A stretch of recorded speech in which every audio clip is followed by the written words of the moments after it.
Praise the Lord. இயேசு கிறிஸ்துவின் நாமத்தினாலே ஸ்தோத்திரம். நேற்றைய தினத்தில் கூட இளைய குமாரனை குறித்து நம்ம பார்த்தோம்.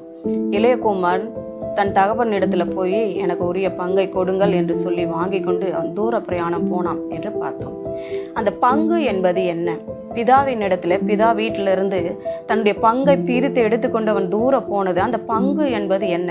எதையெல்லாம் வேதத்தில் பங்கு என்று சொல்லப்பட்டிருக்கிறது? கிறிஸ்துவின் இடத்திலிருந்து நாம் பிதாவின் வீட்டிலிருந்து நம்ம பிரித்தெடுக்கிற பங்கு பார்ப்போம்.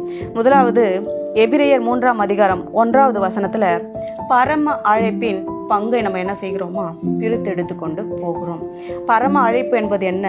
யோவான் ஸ்நானகன் ஞானஸ்தானம் கொடுக்கும்போது சொல்லுகிறாரு, மனம் திரும்புங்கள், பரலோக ராஜ்யம் சமீபமாக இருக்கிறது. இயேசு கிறிஸ்துவானவர் பிரசங்கம் பண்ணும்போது சொல்லுகிறாரு, மனம் திரும்புங்கள், பரலோக ராஜ்யம் சமீபமாக இருக்கிறது. எனவே மனம் திரும்புகிற ஒரு காரியம் தான் நம்ம இதை பார்க்குறோம். என்னன்னா பரம அழைப்பு, பரலோகத்திற்கான அழைப்பு தான் என்னவாம்? பரம அழைப்பு. இதை நம்ம என்ன பண்ணுறோம்? தவிர்த்துறோம். ஆண்டவர்கிட்ட இருந்து அந்த பங்கையும் நம்ம என்ன பண்ணுறோம்? பிரித்து எடுக்கிறோம்.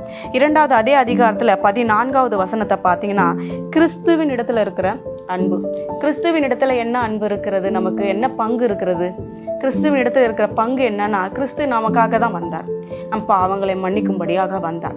நானே வழியும் சத்தியமும் ஜீவனுமா இருக்கிறேன் என்று சொன்னார். நித்திய ஜீவனை கொடுக்கும்படி வந்தார். அப்போ நம்ம என்ன பண்றோம்? கிறிஸ்துவின் இடத்துல இருந்து அவர் நம்ம என்ன பண்ணணுமா?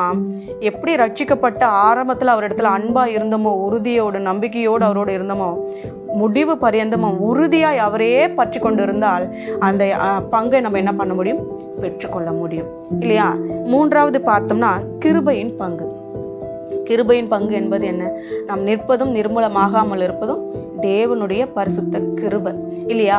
அந்த கிருபையினால தான் இன்னைக்கு நம்ம நிலை நின்று கொண்டு இருக்கிறோம். அந்த கிருபையினால் தான் நம்ம வாழ்ந்து கொண்டு இருக்கிறோம். தகுதியே இல்லாத ஒருவனுக்கு கிடைத்தது தான் கிருபை.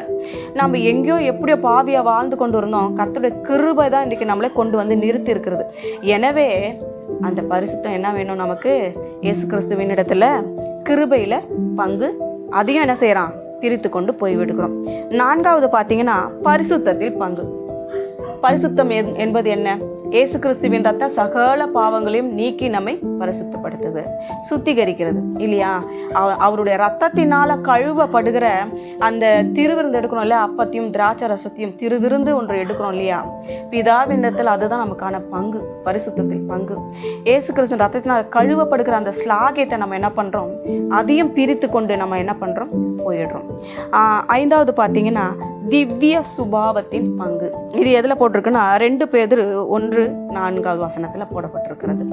திவ்ய சுபாவத்தின் பங்கு. இப்போ நம்ம நிறைய பேருக்கு பிறக்கும் போதிலிருந்தே ஜென்ம சுபாவம் ஒன்று இருக்கிறது. ஜென்ம சுபாவம் என்பது என்ன?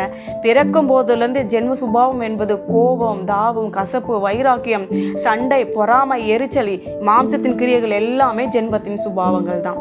இதை எல்லாவற்றையும் நீக்கி இயேசு கிறிஸ்துவின் ரத்தத்தினால கழுவப்பட்டு பாவத்துக்கு மறித்து நீதிக்கு பழைத்து நம்ம எப்படி இருக்கிறோம்? திவ்ய சுபாவத்தை பெற்றுக்கொள்கிறோம். அதையும் நம்ம பிதாவின் வீட்டிலிருந்து என்ன பண்றோம்? தனக்கு சேர வேண்டிய பங்காய் என்னென்ன பிரித்து கொள்ளுகிறோம்? பரம அழைப்பின் பங்கை பிரித்து கொள்ளுகிறோம், கிறிஸ்துவின் இடத்துல இருக்கிற பங்கை பிரித்து கொள்ளுகிறோம், கிருபையில் இருக்கிற பங்கை பிரித்து கொள்ளுகிறோம், பரிசுத்தத்தின் பங்கை பிரித்து கொள்கிறோம், திவ்ய சுபாவத்தின் பங்கை பிரித்து எல்லாவற்றையும் நமக்கு சேர வேண்டிய பங்கா இந்த உலகத்துல கொண்டு போய் நம்ம என்ன பண்றோம்? வேஸ்ட் பண்றோம் இல்லையா? இதெல்லாம் பிதாவின் இடத்துல நமக்கு கிடைக்கிற ஒரு பங்கு. இந்த பங்கெல்லாம் நம்ம என்ன பண்றோம்? எடுத்து கொண்டு போய் வேஸ்ட் ஆக்குறோம். இது தேவனுக்கு பிரியமில்லாத ஒரு காரியம். இதெல்லாம் இருந்தால் தானே கிறிஸ்துவோடு கூட நம்ம பலப்பட்டு பாக்கியவான்களாய் வாழ முடியும்.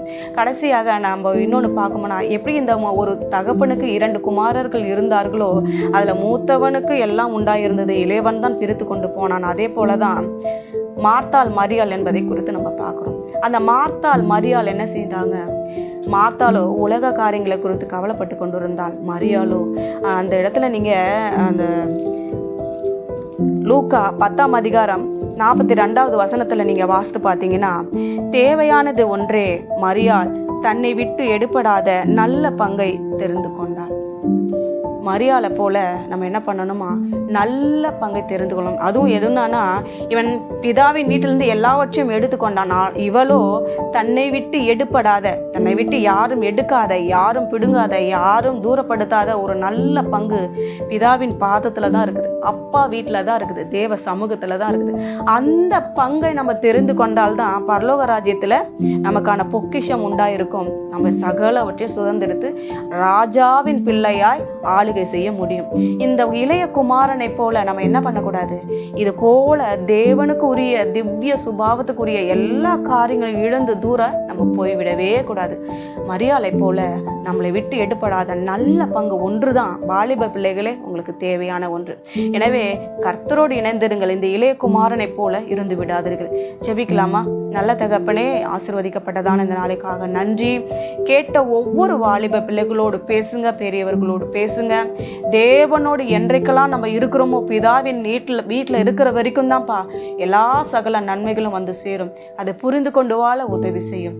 இயேசுவின் நாமத்தில் ஜெபிக்கிறோம் பிதாவே, ஆமென்.